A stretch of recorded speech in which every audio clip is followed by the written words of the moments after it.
Welcome to Million Hour Workweek, where we learn the stories and work life of entrepreneurs so that if you are looking to start this type of business, you'll have a little insight into what it takes to start, run, and successfully profit off a business like this. And for the community to learn a little bit more about the person behind the business. Today I have here with me Sean Adair from Pier 51. Thank you so much for being on the podcast. How are you today? I'm doing great. Sun's shining and the water's going down, so it's going to be a good weekend. Perfect. Okay, what does your guys' marina offer? We offer a lot. We have 275 wet-covered slips from 20 foot all the way to 90 foot, and the larger slips are golf cart accessible. We also have a full-service department that services Suzuki, Honda, Mercury, Mercruiser, Volvo, Yamaha, pretty much everything. We're the only marina on the lake that can pull up to a 80, 85-foot houseboat and service those, so that's great. We have a floating restaurant. I lease that out to a company out of Manfred, Winds on the Water. We have a full service store, ship store with gas and food, T-shirts, hats, anything you could want, lake related. And we also offer 10 rental boats. Nice. Wow, that's a big variety. And I have 30 dry storages as well. So. Oh, perfect. What goes in a dry storage? People that don't want to put their boat in the water for the season at all, they just want to pull into the dry storage, back it down the ramp, and then when they leave to go home, they just put it back in a covered storage. Nice. It's a little bit cheaper than a slip. Yeah. Where are you located at? We are inside of Keystone State Park, which is out from downtown Tulsa, Sand Springs. We're about 15 minutes west of downtown Tulsa, off of Highway 51 or 64-412. What falls under your responsibility as general manager? The whole gamut, the whole marina. I'm responsible. I'm the guy that I either get a lot of the compliments or a lot of the complaints, but I'm the guy that has to put the fires out, keep everything moving throughout the season. We have a very short season in Oklahoma because of weather, so it can last anywhere from 5 months, sometimes 6 months, but after school starts, people start slacking off and going to the lake because kids are back in sports and activities. But we hire 7 staff full-time year-round. And then in the summertime, we hire anywhere from 10 to 16 kids to work at the ship store. Nice. And you have to with that many rental boats. Yeah, absolutely. If there was a boater coming in from out of town, what would that experience look like for them? It totally depends. A lot of people get us confused with the state park as well, and they think that we're the same company, which we're not. State park has all the campground and RV spots and tent camping. And people assume when they come in that the marina is owned by the state park, and it's not. It's privately owned. So we're in a lease inside of the state park. So everything behind our fence is private, technically private property. There's a lot of arguments about that throughout the year. I get people, it's like, I'm a taxpayer. I can use this. I'm like, no, you can't. Yeah. No, you can't. You said, unfortunately, the taxes don't go towards this. But we deal with a lot of out-of-town people all the time. They come in.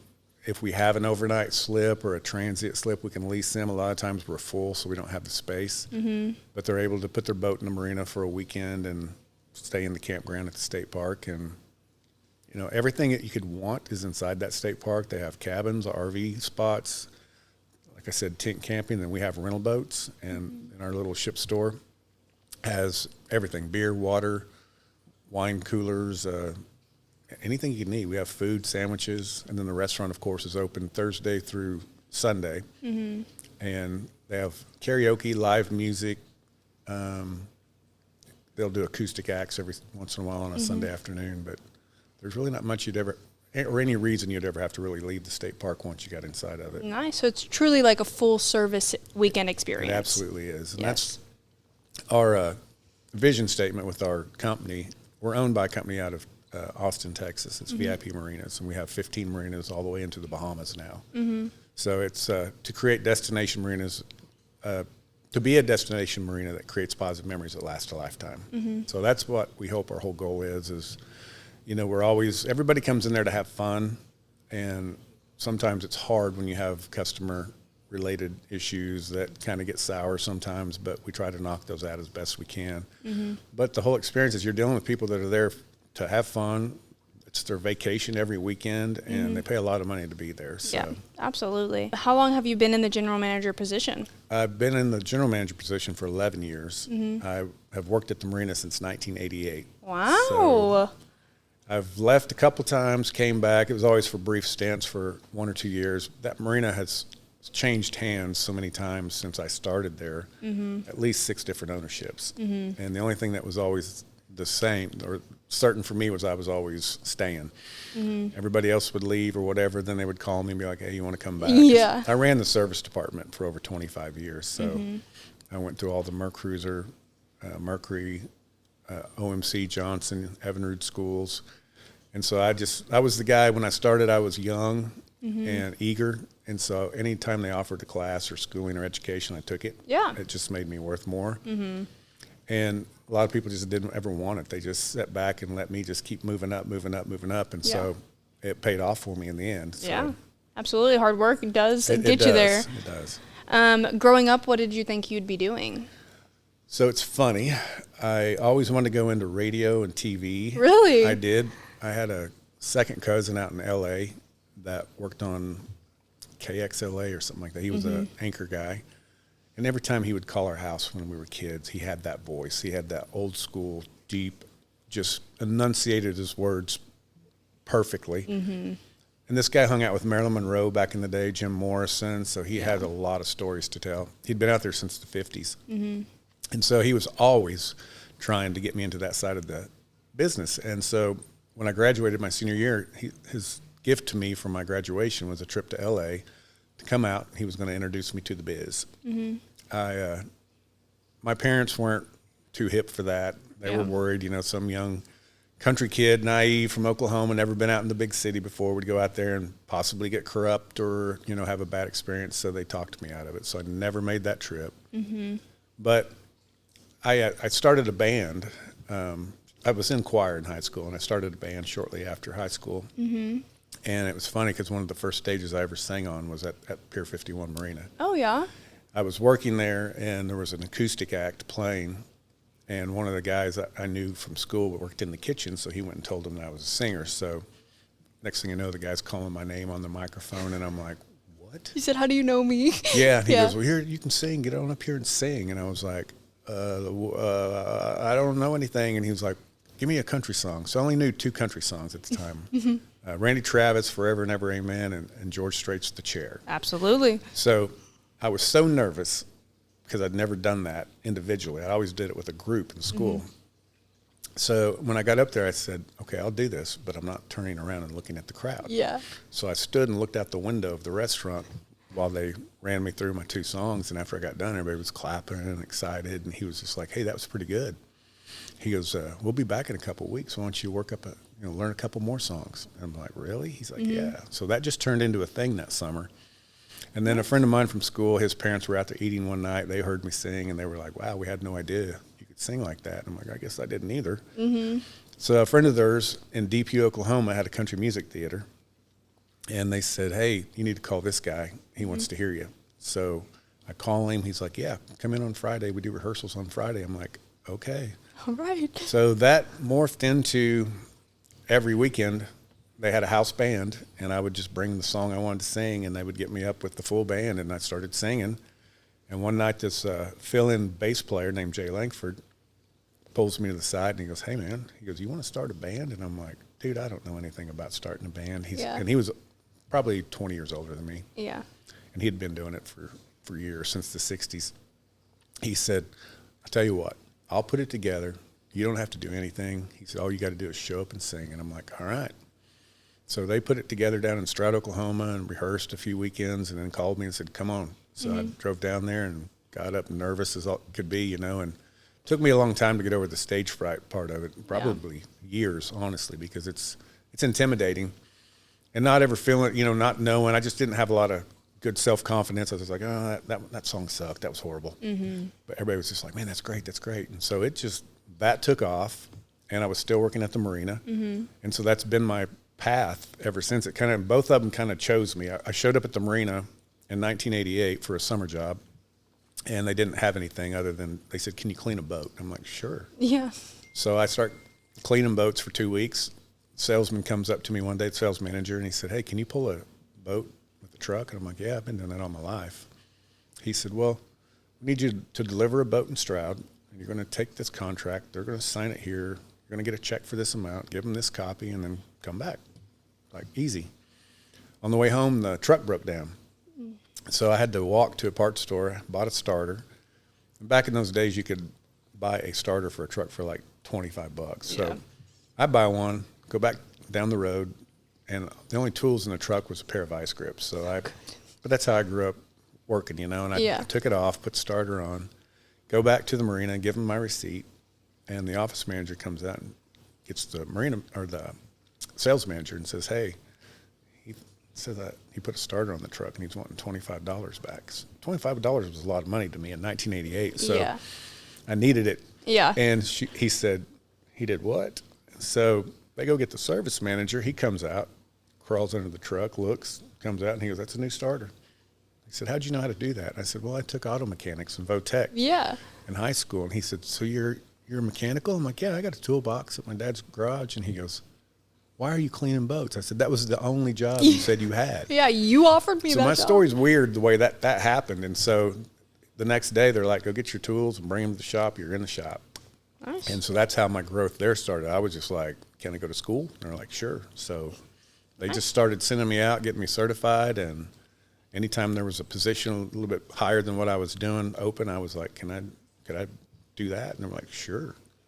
So my music took off at the same time. So I was playing, for years we played every casino in the state of Oklahoma.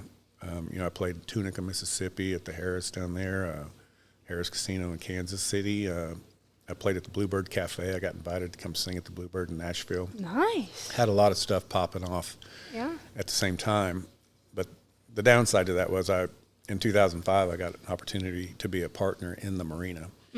So I came along as a partner. And then in about 2010, I was traveling back and forth to Nashville, still playing casinos. It was tough for me because I was working full-time still. All my band guys were full-time musicians. So we would play Thursday night, Friday night, Saturday night. And so I would leave work early on a Thursday, drive 2 hours, 3 hours, whatever it was, so change in the parking lot, put my boots on, and go in and sing, and then get home at 3 o'clock in the morning and get up and go to work. Man. And I did that for years. And I had a lot of cool stuff in Nashville happening. And a guy that had been Keith Urban's manager was starting to work with me. And everybody was like, you need to live here. You need to live here. So I made that decision with my wife. I was just going to leave and go down to Nashville, get an apartment, and start doing that. That was the dream. And when I approached my partners about that, they were like, well, you walk away from this, you walk away with nothing. So I would have lost my ownership. And I had to kind of step back and look at that. It was disheartening. Still one of those things I kind of regret not doing, but I believe that everything happens for a reason. And sometimes those reasons aren't clear or right in front of your face. So but I kept on going for about another 10 years, and then I just finally quit doing it. It's a lot of work, especially when you have a full-time job and you try to play 2 and 3 nights a week, and your whole weekend's consumed by it. And then you get one day off on Sunday to rest and spend time with your family, and half the time you're exhausted. And so that was not really the Anchorman, the radio stuff was my dream that I thought all through school I wanted to do. That just never morphed into that. And then once I got on the stage, that kind of took that part of it away, and I was like, this is what I'm going to do. Absolutely. Do you feel like your part in ownership of a business that's doing that well kind of outweighed the possibility of what could have been a singing career? Because honestly, that's a bigger gamble than owning a marina. That's a tough question. I sold out my ownership to my partners in 2014. And then they sold out their ownership to a guy that owns it now in Austin, Texas. So I have no ownership in it at all. And I was going to leave. I thought, I was going to buy a music store. I was like, I'm going to go do this now. The new owner came in town and threw me his plan and was like, you're going to be the general manager. I'm like, I don't know if I want that. So I made him call me the interim general manager for about 3 months because I was like, I'm not sure. I had money in the bank, and my wife and I actually invested it and bought a dry cleaners. And so we had that going. So I had opportunity or options to do other things. I just was like, I don't know. So after 3 months of that, he flew up one day, and he says, "Hey, you're just my general manager." He said there's no more I'm interim. like, okay. And then that was kind of when I stopped playing the music. It's tough because when you're a general manager, everybody's got your cell phone number. You're on call 24/7. And, being up, if there was ever an accident or emergency at the marina, being on stage at a casino, you're not allowed to have your phones up there. Yeah. So it just wouldn't work. It wasn't a good fit yeah. at the time. So yeah. I was discouraged by it for a while. And my guitar player that had been with me from the start one day told me, he said, "You know what?" He said, "Sometimes God wrecks your plans before your plans wreck you." And I was so mad. I was like, I don't know what that means. That's stupid. Yeah. And then the years, you think about it. And I said, "What are you talking about?" And he said, "Well, you've got a wife, you've got kids, you've got a family, a home, and a good career." He said, "And if you would have went to Nashville," he said, "I have no doubt you would have made it." He said, "But look at what the probability is of you not having a wife and kids." Yeah. It's a tough business to be in. And he's right, because every time I'd go down there, the nightlife in Nashville and the songwriter stuff doesn't start till about 10 o'clock at night. Yeah. And those clubs stay open till 4 a.m., 5 a.m., but that's where the action is. That's where the people that you need to be in front of are. So it's pretty tiring. It's like sleep all day and get up and go out at night. Yeah. And it's hard not to get caught up in those vices of, everybody's drinking a beer, everybody's doing this. Yeah. So I look at it now. I'm a grandfather. I've got a grandson getting ready to be 2 years old, and I sit and think, I've got a really good life. Yeah. Beautiful life. Yep. A job you love. Yeah. Yeah. When people think of a marina, they picture a relaxing day on the lake. I have a feeling your day looks a little bit different than that. So would you walk me through what a normal day looks like for you? I always tell people the marina makes my schedule. Oh, perfect. Because people will be like, "Hey, can I have a meeting with you on this date, this time?" I'm like, "We can try." But if something goes wrong, I have a maintenance guy, but I do a lot of my own. I do all the diving at the marina. So there's cables and anchors that hold the docks in place, and so I'm the guy that gets in the water and does it. A lot of people are like, "Why does the general manager have to do that?" And it's not that I have to do it. It's just when you hire a company to come do it, they charge you a lot of money. It's not something everybody can do. And when I look at the bottom line, it saves us money at the company. And I do just a little bit more than any of the other marinas that we have out of the 15. Some days I don't like it. It's dangerous work. It's like in the wintertime when the water temperature's in the 30s, 40s. I got to get in a wetsuit and get under there and run cables. It's trying to exhaust you. Yeah, absolutely. But a typical day, I mean, we're closed. The office is closed on Sundays and Mondays, so our week is Tuesday through Saturday. I don't know. It's fun. You can get on a boat anytime you want, but my main job is to keep the customers happy. So there's a lot of visiting interaction with the customers, going up and down the docks. And sometimes if I go to one dock on a Saturday and I don't make it to any other docks, I'll hear something about, "Oh, you like F dock better than you do E dock, or you like E dock better than you do D dock."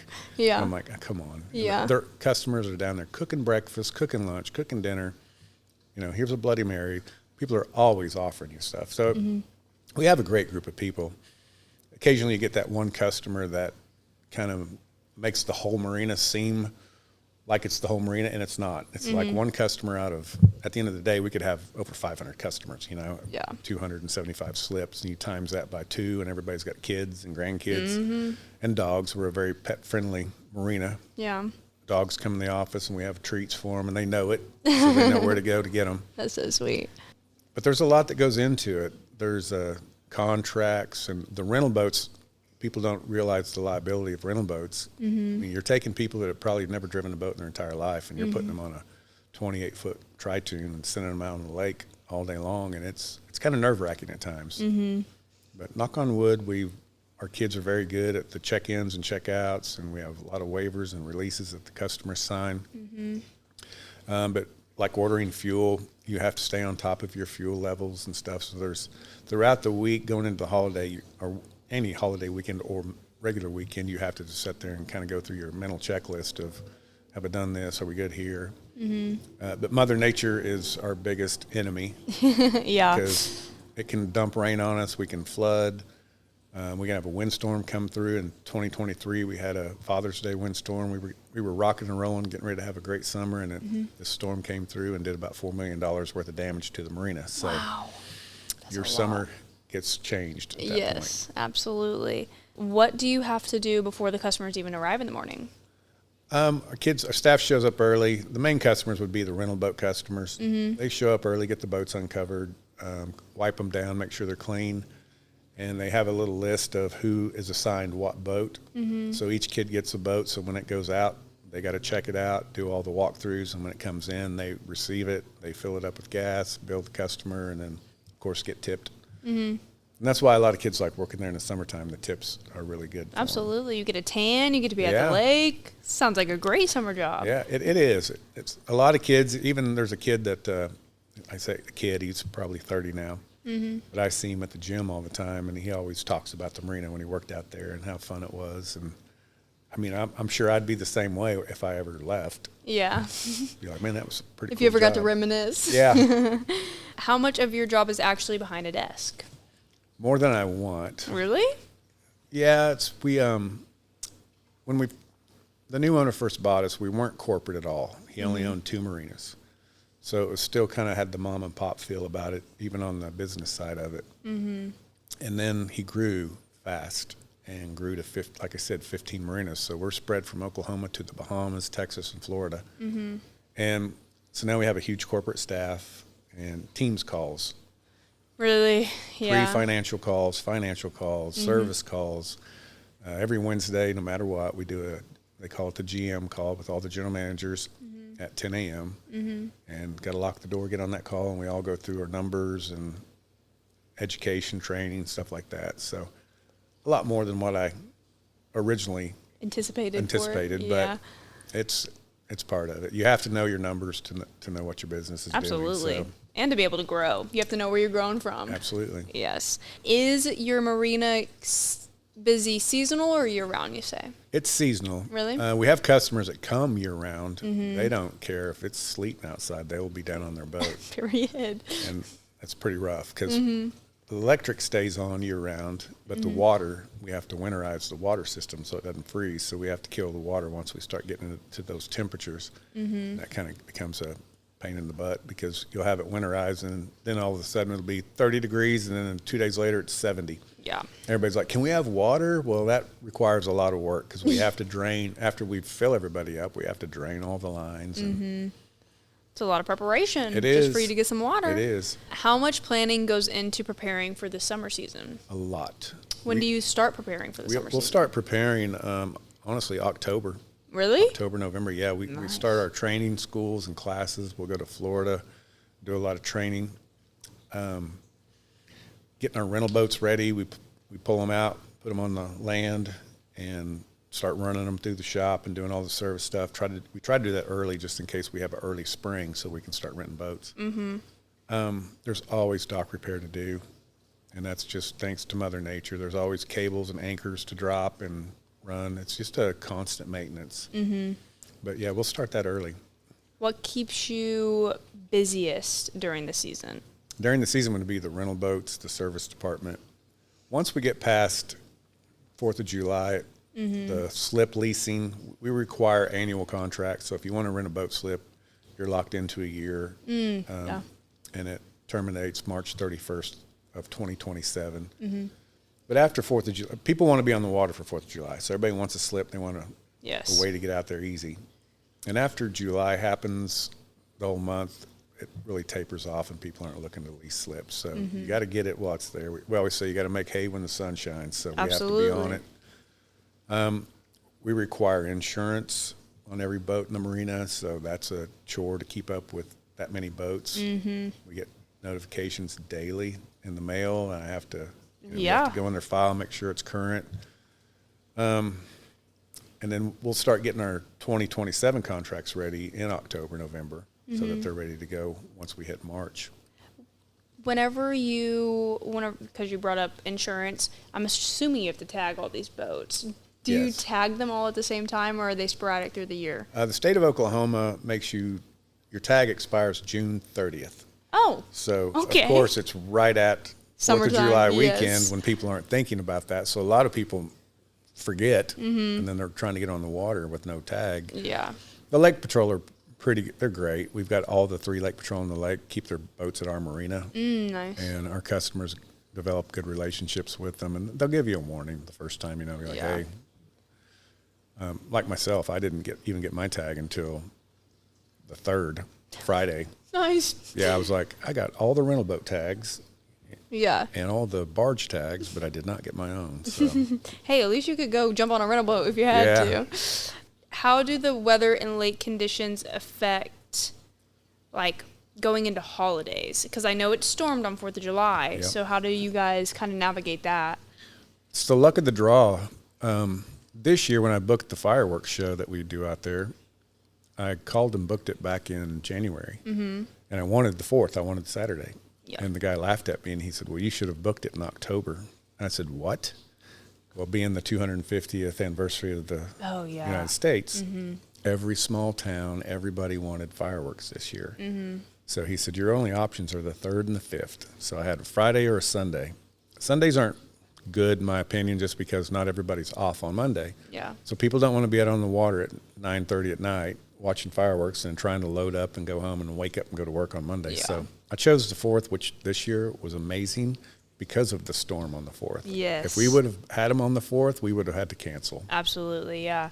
Because we threw a party here, and it was, like, pouring. And so then it stopped. It, like, started sprinkling. And we had like 30 minutes. We shot off as many fireworks as we could. That's funny. People were still doing it. I live right across the cove from the marina, so I can see the marina from my house. Yeah. And we had some issues with the wind that came through, knocked a walkway off, so I had to go over there like 9:30 at night and get the SkyTrack out. And that's the other part of the job people don't see. Yeah. Is the behind the scenes, the at night, the late night stuff. And the other side too is I've had to deal with some drownings, some fatalities, Yeah. and 4 of them that I've dealt with have been customers of the marina, and so that's really something hard. I have a whole new respect for first responders and firemen, cops, everybody that has to deal with fatalities all the time, because it's something that I was not born to do. Yeah. But I jumped in and had to, help with those situations, and it's something that just kind of leaves its mark on you. You Absolutely. definitely don't forget about it. Yeah. Well, you'd rather be able to help in that situation than be a bystander Absolutely. and know that you didn't do anything. Yeah. What's the hardest part about managing people, especially teenagers, because that's a lot of your... That is the majority of them. I workforce Yes. in the summer. Not all kids these days, but a pretty good chunk of them, they just haven't had good work ethic. Mm-hmm. And working outside, it's hot. It's fun, but you're outside in the sun and the heat, and a lot of kids just aren't developed for that because they've been sitting inside gaming and doing other things. So, and for me, I have to keep, remembering I'm close 2 years shy of being 60, and I'm dealing with kids that are 15, 16, 17 years old. Mm-hmm. It's tough. That's probably the hardest part, is dealing with the different personalities too. Mm-hmm. It hasn't been so bad in the last couple seasons, but I used to get phone calls from parents, and be like, hey, my daughter got too hot today. And I'm like, well, there's a water jug and ice and inside. And I've never told any of them they couldn't go in and take a break and cool off. It's just kind of common sense. So there is a lot of common sense that's not being dished out these days. Have you had any issues like where you've had to let people go mid-season because of that? There are. A lot of the times, though, the ones that you're about to get rid of just leave on their own accord because they know it's coming. Mm-hmm. But I have had to do that with a couple of staff in the past, and it's tough because, I don't know, we feel like we're around each other all the time. We just feel like a big family up there. Mm-hmm. So when you have to do it, it's hard to do. That's the hardest part of the job, is terminating someone. Yeah, absolutely. What qualities make someone successful working at a marina? Just good work ethic. Really? Absolutely. Yeah. You can train everything else, but you can't train good work ethic. You've either got it or you don't. Mm-hmm. And that goes with any industry, even in the restaurant business, working at the Dollar General, working at Target. If you don't have work ethic, you're going to have a long, rough Hard life. Yeah. Yep. Absolutely. What's something you've learned about leadership over the years? Communication is probably the strongest key to being successful. And I am one of those guys that just growing up, I always just did things on my own. I never asked for help. I just would just go do it and make it happen. And and it's something I still battle with. I don't like asking for help. So, and then probably with me, I don't see some problems before they're problems because I think everything is going good. I like to, it's not that I walk around with blinders on. I just give people the benefit of the doubt. Yeah. But if you ever give that up, then you're just going to turn into a grumpy old person. And I don't want to be that guy. Yeah. These kids that work for us, some of them, it's their first job ever. And they're going to remember this till their dying day. They're going to remember the first job they ever had. They're going to remember their first kiss, their first car, but the first job. And so you can either leave a positive impact on these kids so that when they go to their next job, they're like, wow, I really had a good job my first one. Because they're going to go through many more after leaving us. Fortunately, a lot of our kids come back year after year till they get into college. And there's been times when I've even had kids through the whole 4 years of college come back. Nice. And that's nice because the training curve, I don't have to worry about them, and they actually kind of take a leadership role down there and help with the younger staff. Yeah. So that's our goal, is just keep kids coming back and coming back. Yeah. Well, it speaks to how good of a work environment you have if you do have kids that come back all the way through college. How do you keep morale high whenever you have a long, busy, hot weekend? I like to buy the kids. I'll go to the restaurant and get Shirley Temples, and I go to the grocery store and get donuts and cookies and cupcakes and go down and hand them out. You're stuff. so sweet. They get excited over that stuff. Yeah. We do, one of my newest staff, she's kind of in charge of the ship store, and this year she did the weekend we had our poker run for the Marina, she did a poker run for the kids. And I can't remember the rules, but it made everybody kind of elevate their game and try to, get another card for the day. Yes. It's like a little bonus. Absolutely. I imagine you've seen just about everything. What is the craziest thing you've witnessed at the Marina? We've had a fire. In 2016, we had a really bad dock fire on Easter Sunday. And I was home in my garage, 9 o'clock, 9:30 at night, get a phone call, Marina's on fire. At the time, I was not the general manager, I was the service manager, but since I lived the closest to anybody there, I was like, okay. So I'd jump in the truck, run over there, and it is engulfed. And it was on the national news. I had my cousin in L.A. saw it. A friend of mine in Houston saw it. The ex-Marina owner from years way back lives in Fort Myers Beach, Florida. He calls. Everybody's like, I saw you on the news. And I was just like, what? Yeah. My daughter came with me, and it was funny. So she is like taking pictures and doing Instagram posts and stuff like that. And it was just like blowing up. That was crazy. The windstorm was crazy. But I would say the fatalities. We had a drowning last summer. That was still something that, you think about. Yeah. And every summer, me and my staff will always say, man, we thought we saw it all. We thought we've seen it all, and you don't. Yeah. There's something new comes along. Absolutely. What's the funniest customer story you can share? Funniest customer story? God, there's probably so many. I have a great customer base, and a lot of them, it's interesting. In some aspects, I'm on the third generation. Oh, perfect. Because I've been there so long. Yes. I don't know. That's a tough one because there's just so many. Every customer down there is a comedian for the most part. Yeah. But my staff is the same way. So my staff ribs them, gives them a hard time, and they like it. I don't know. I just don't know if I have one that sticks out. I'll let you percolate on it. We can come back if you figure one out. What's something that people do on the lake that instantly makes you nervous? Sea-Doos. Really? Yeah, when I see kids on Sea-Doos, people use them as babysitter. And that's the reason I don't rent Sea-Doos anymore. They can be very dangerous. If you know the rules and the law and are responsible, there's nothing wrong with it. Yeah. I even have one myself. But my kids, I'm on them. Even though my daughter's 30, my son's 24, when they go out, I'm always giving them the rules. You stay away from boats. Before you go whipping around and turning, make sure there's not a boat behind you. Because accidents, they just happen. Yeah. And you can be in the right or the wrong, and I don't know, Sea-Doos just concern me with younger children. Yeah, absolutely. Me and my dad, we used to Sea-Doo a lot whenever I was a kid, and I remember we flipped one at Keystone, and he had came out and was like floating away. I had to swim to go get the key. My dad had to flip the Sea-Doo back over. It was a situation. We should not have been doing that. Have you ever had to think on your feet to solve a major problem before? Oh, absolutely. When the windstorm came through in 2023, that happened at night. And so it's dark, the electric's shut off. We've got docks twisted. We got customers out on the docks that are technically trapped because you can't get off the dock. The walkway's gone.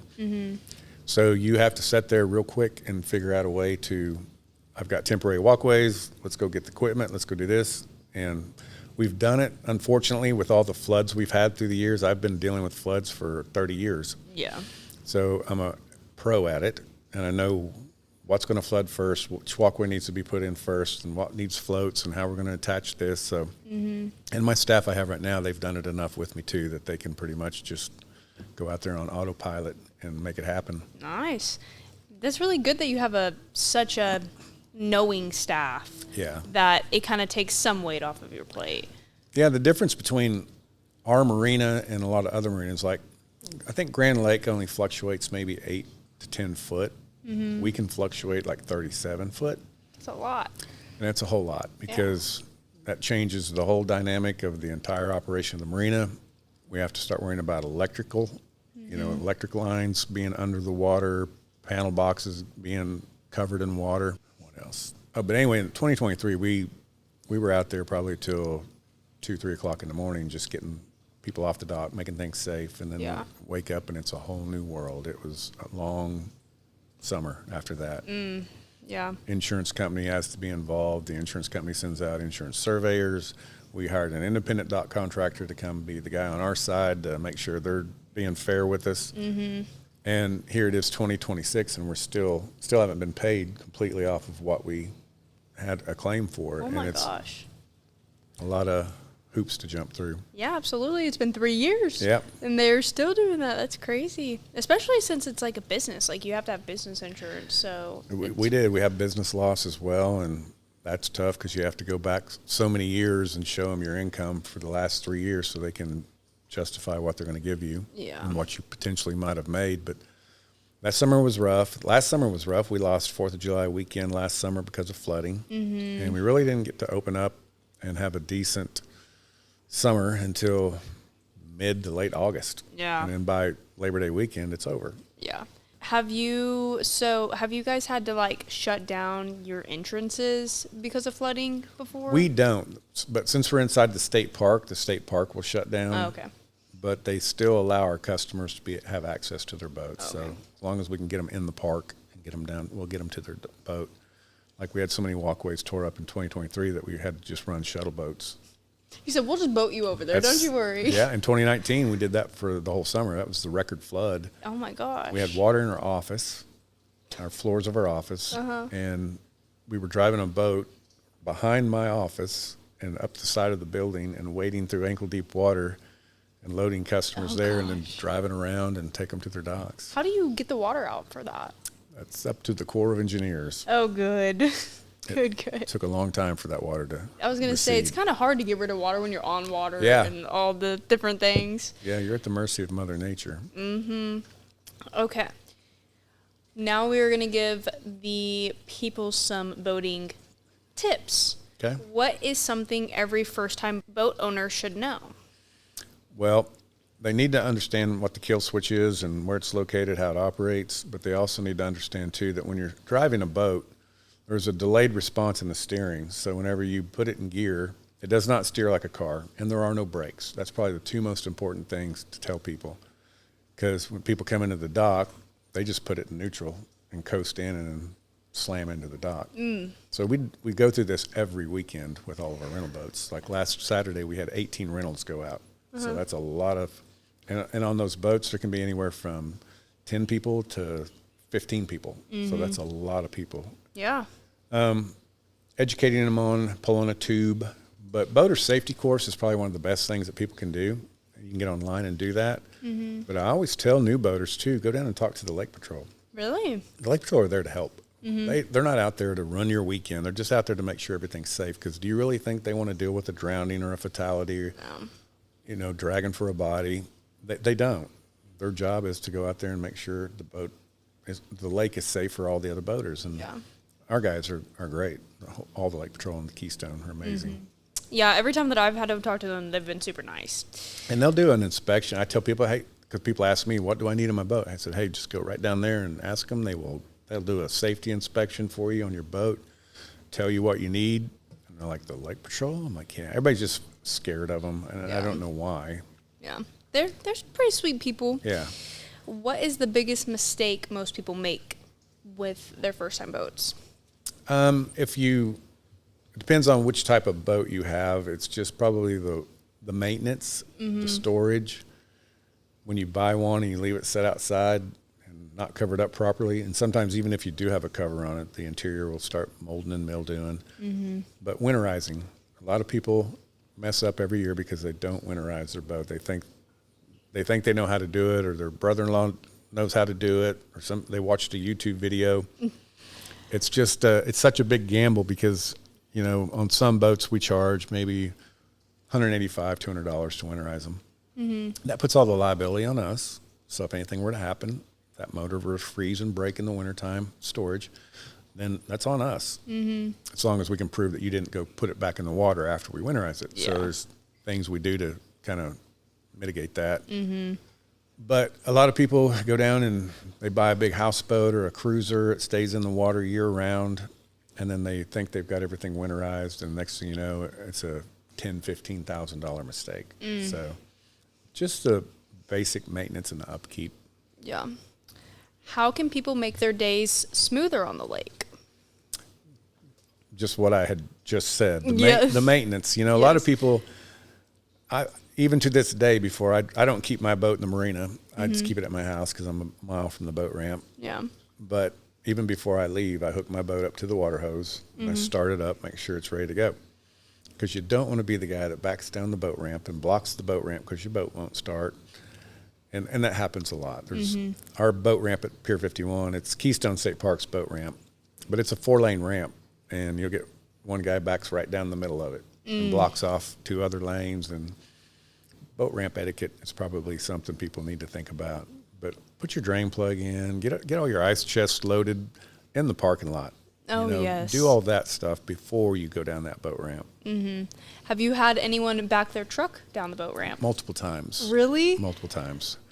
When the lake goes up and down like it just is doing right now, the boat ramp gets slick, covered with algae.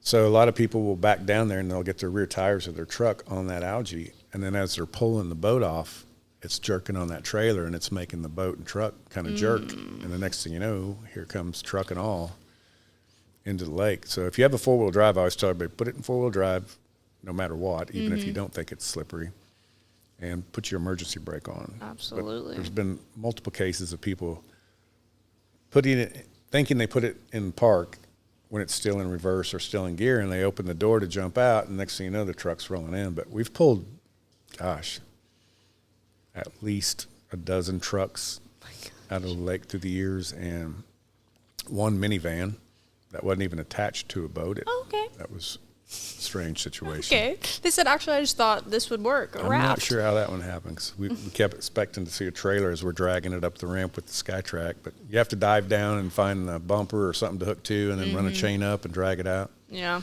Do you charge every time that you have to pull out a boat or a Yeah, truck? if we have to do that, we have to charge. Yes. Well, I didn't know if it was like part of the thing or tow truck or what. No, that's the other thing on the lake people don't account for is towing. We don't tow boats at Pier 51. I don't have a tow boat. And to be a commercialized tow vessel, you have to have a different insurance policy. Because you can tow somebody's boat, and as you're bringing them back to the marina or something, you swing the boat around, it hits a dock or something. Now they're going to be like, oh, you just scratched my boat. You're going to pay for it. So we don't have that. The Lake Patrol is probably your first call. They will come get you a lot of the times and bring you back, but they'll leave the boat out there. So towing on Keystone's tough.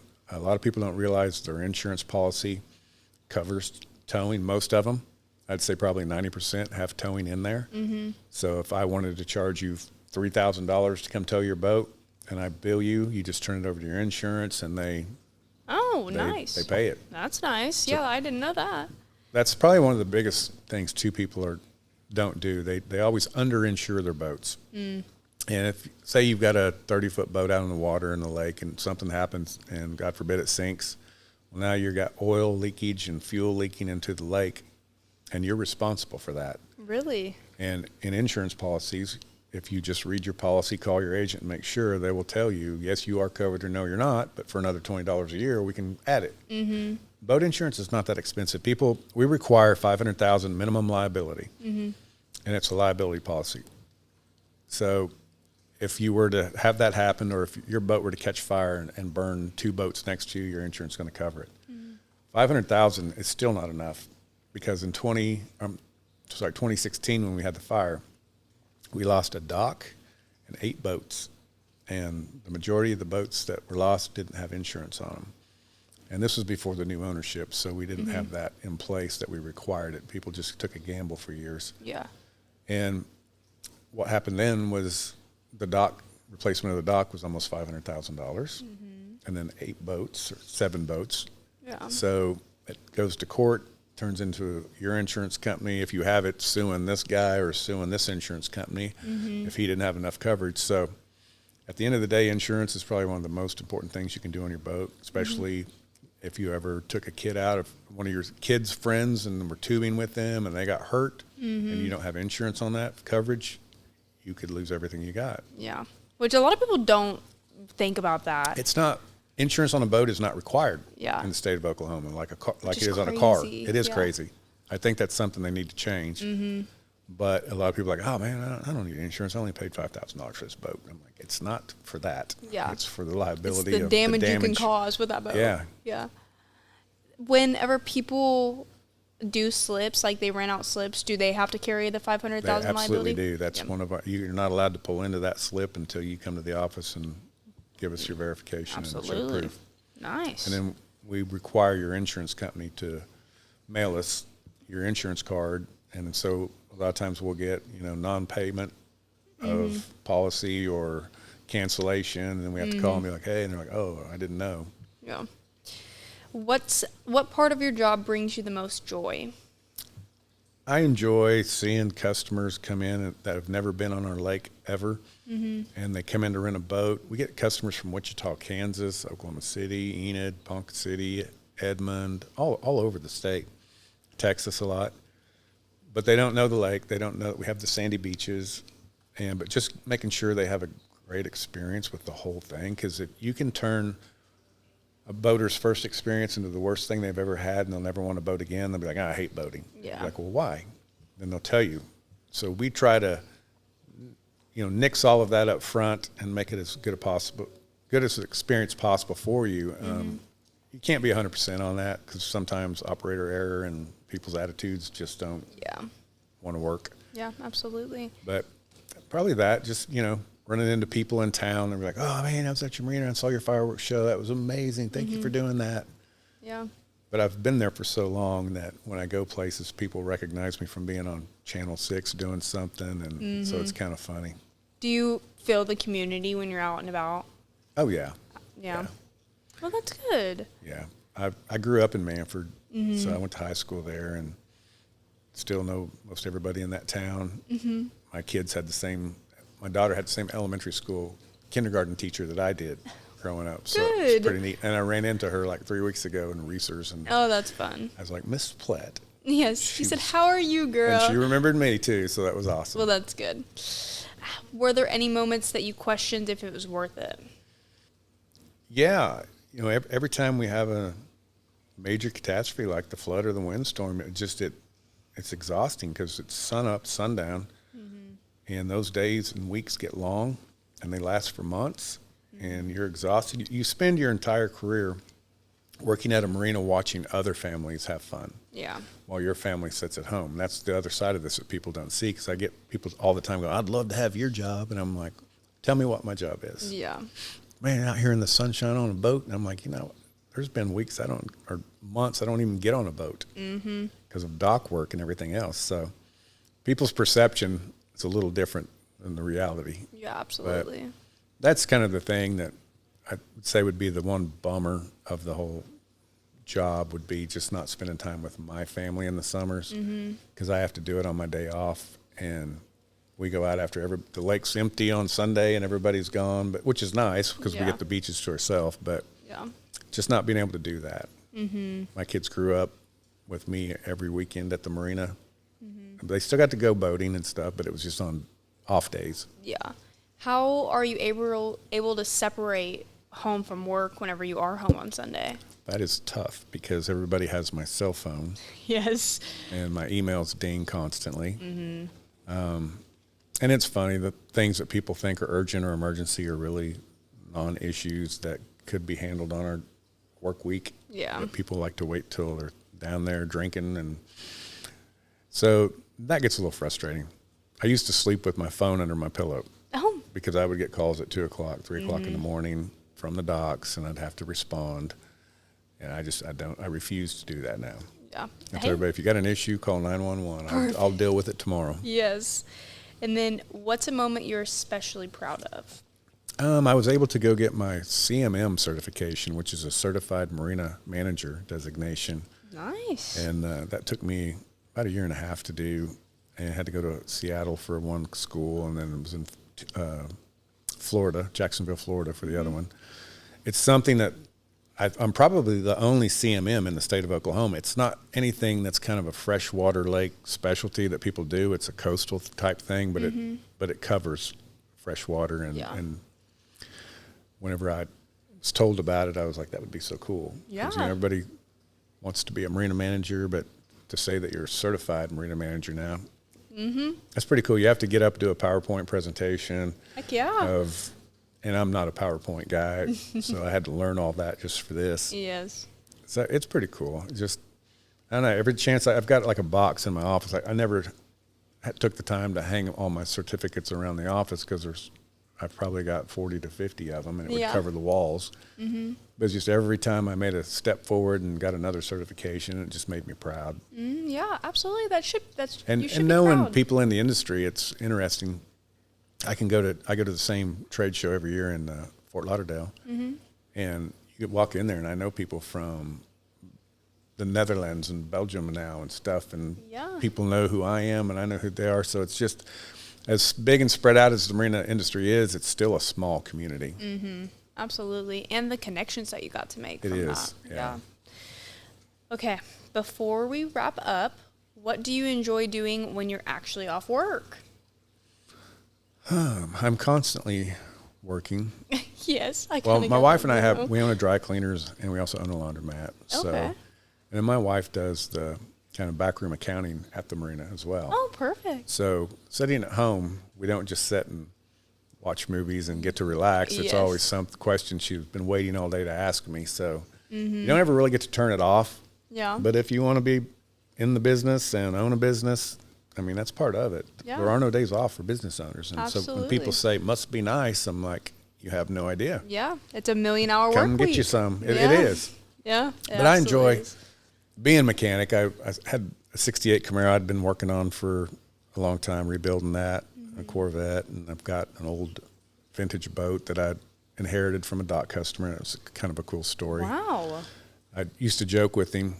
He took me skiing behind it for the first time in 1988. Nice. And it's a 1964 Correct Craft Mustang. Mm-hmm. So he would take me and all my buddies. He'd pull us around behind that skiing, do it every summer. Mm-hmm. He got older, and the boat just sat. So he would come to the marina, come take me to what used to be Freddy's Steakhouse, and we'd eat a burger. Mm-hmm. And we'd always talk about that boat. And I was like, you think you still could ski behind it? I'm like, yeah, you think you can still pull me? And before we'd leave those conversations, I'd always say, hey, when you die, I'm going to get that boat. Mm. He never had kids, and he would always say, why do you think you're going to get it? I said, because I'm shoo-in for it. I always just run my mouth. And, in about 2017, I get a call at the marina from a guy. He says, hey, I'm such and such. I'm the executor of this guy's estate. And I'm like, I didn't know he died. And he goes, Sean, he was 90 years old. And I'm like, what? Doing great for 90. Yeah. And he said, but I'm calling because he left you a boat in his will. And I said, what? I said, no way. He goes, yeah. I said, oh, when can I come see it? When can I come get it? He was like, well, when's the last time you saw it? And I'm like, 20 years ago. Yeah.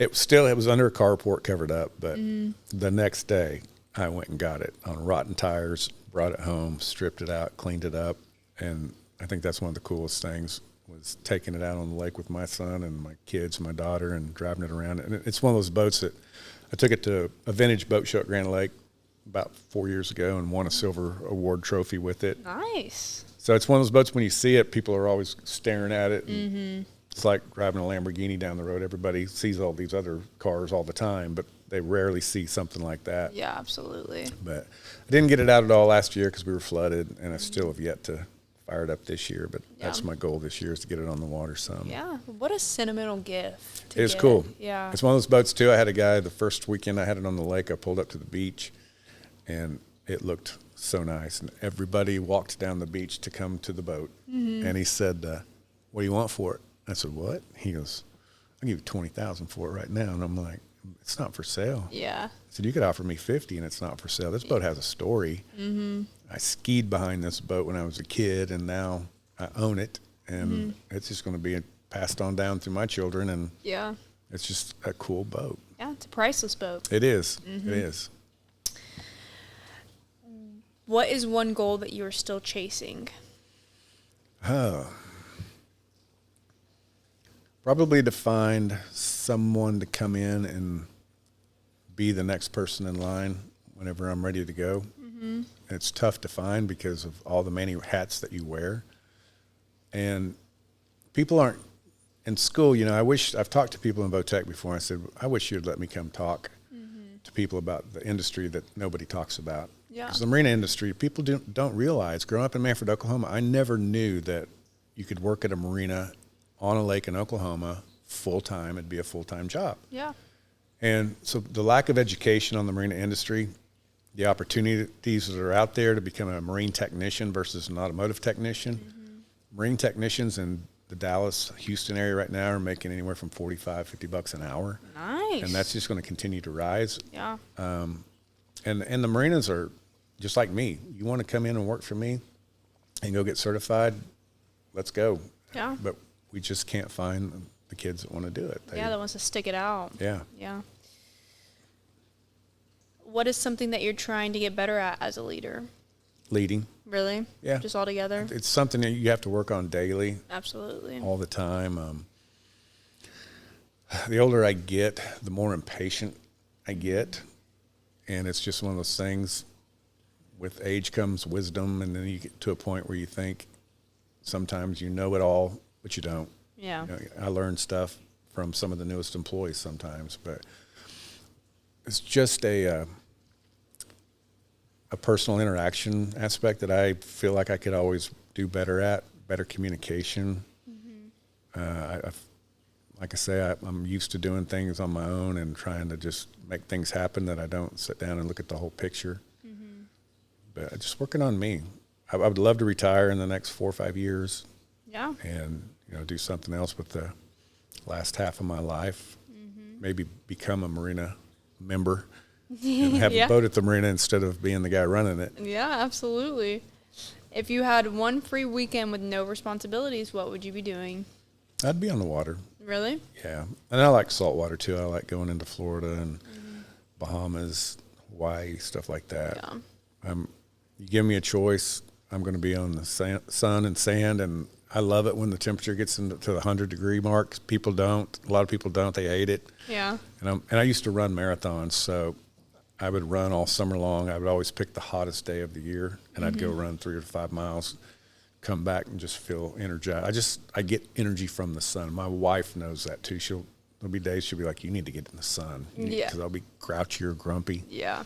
The vitamin D really It is. does it That good for and you. going to the gym. I've been religious about going to the gym for the last 10, 12 years. Up until that point, I was running all the time, so I just neglected the gym. I just got it from running. And then I had to have my hips replaced in 2023, so I had to back off of that. Yeah. So I really hit the gym hard then. Both hips or just one? Both. Wow, a double hip replacement? In the same year, yeah. Oh my gosh. How did you recover from that so quick? Being in shape before I did it. Really? Was one of the things. I started working out as much as I could and doing more leg stuff because, and even after that, I told my wife, I said, I can't imagine being out of shape. And at the time I was in 2023, I was in my mid 50s, but I said, I can't imagine being 60 years old, 70 years old and going through this and not being in shape. Yeah. Because I was so excited to get it done and get it over with and be out of pain. And then the next week I'm on a walker, feeling like an old man. Yeah. And I'm just like, this is ridiculous. Yeah. You know, trying to sit on the toilet, just simple things, and going up and down the stairs. My bedroom's upstairs. So, Yeah. but I did as much therapy. They actually didn't call me in therapy because the doctor looked and said, he said, you're in shape, man. He said, you know what to do. Oh. And everybody that I've talked to that's had hip replacements is like, you didn't get therapy? I'm like, nope. That's crazy. Neither time. He said Yeah. the same thing the second time. He goes, you know what to do. Okay. I really don't, but Yeah. okay. You said, I actually don't, I'm not a physical therapist, Yeah. believe it or not. Yeah. That's funny. Well, what is next for the Marina?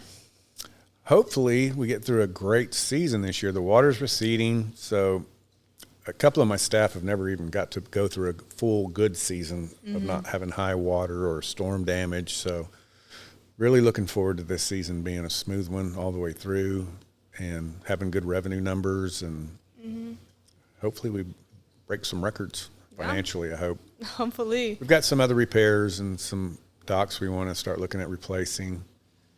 But, you know, every season you come up with a new idea, like right in the heat of summer, you're like, dang, you know, we need to start doing this. We need to start doing this. Yeah. So there's a lot of room for growth and opportunity. Do you guys have any exciting events planned for the rest of the summer? We just got through with our fireworks show, which was on July 3rd. That was huge. We do a Dads and Donuts. Earlier in the season, we did a Folds of Honor cornhole tournament where every dollar that we raise for Folds of Honor, the owner of the company matches 100%. So, Nice. which is huge. Last year, our company donated over $86,000 to Folds of Honor. Wow. So that's Amazing. something our company-wide we all believe in. We have a kick-off the summer party where we cook food for the customers, set up a tent, feed them, play some music. Then we have an end of the summer fish fry every year that we do Labor Day weekend, and everybody loves that. We have fish brought in, we fry it for them, and again have music. We're just trying to keep something happening all summer long. So the next one coming up, I believe, is our Dads and Donuts. And the Moms and Mimosas is always fun. We have donuts and muffins and mimosas at the ship store for our that's customers, sweet. and they love coming in for that. And then they shop while they're there, which is the whole goal. Yes, absolutely. Not the whole goal. I mean, we want to give them something to look forward to. Yes. So we're really in tune with doing stuff with our customers, and we always do a Christmas party. The first weekend in December, we'll have live band. This last Christmas, I had one of my guitar players come and play, and I brought mine, and I got up and sang a little bit. Wow, And a treat. It's kind of interesting, though, because a lot of the new customers don't know anything about me, and Yeah. they didn't know that I used to sing at that marina for, 25 years. So the older customers know, so they don't, they're just like, it's just Sean. But new people come in, and the next week they're like, we had no idea you could sing. And I'm like, yeah, I used to do that. You said just a little bit. Yep. Just a little bit. Where can people find you guys online?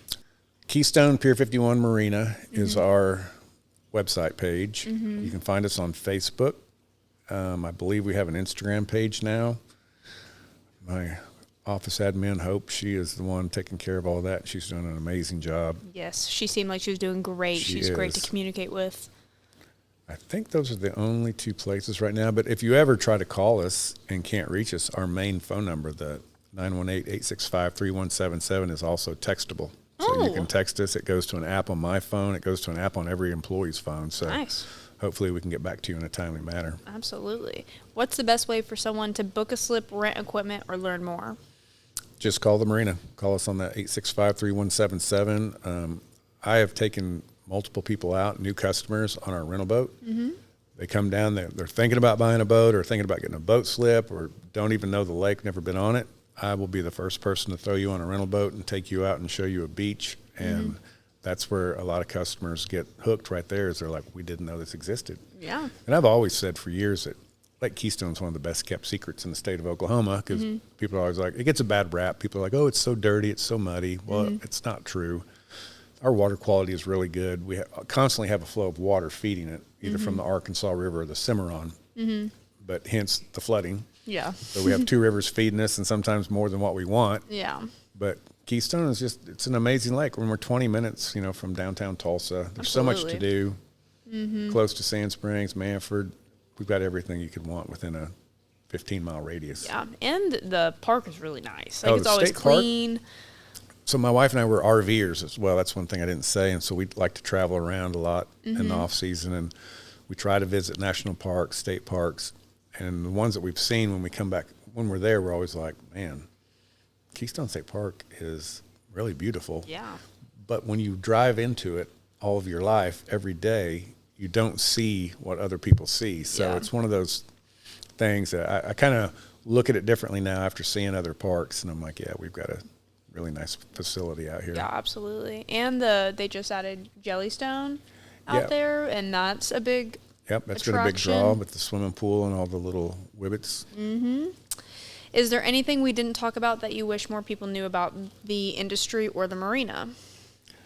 Oh, I just wish, again, I could speak to children in school and show them, and I would put together a PowerPoint presentation as much as I don't like them. Yes. And, show them what there is out there, because with our company, we have 15 marinas. So say you come to work for us here in Oklahoma, and one day you're like, hey, if there's ever an opportunity for me to go to Florida or the Bahamas or the Gulf of Texas and work, I want in. Yeah. And, man, you'll be on a list.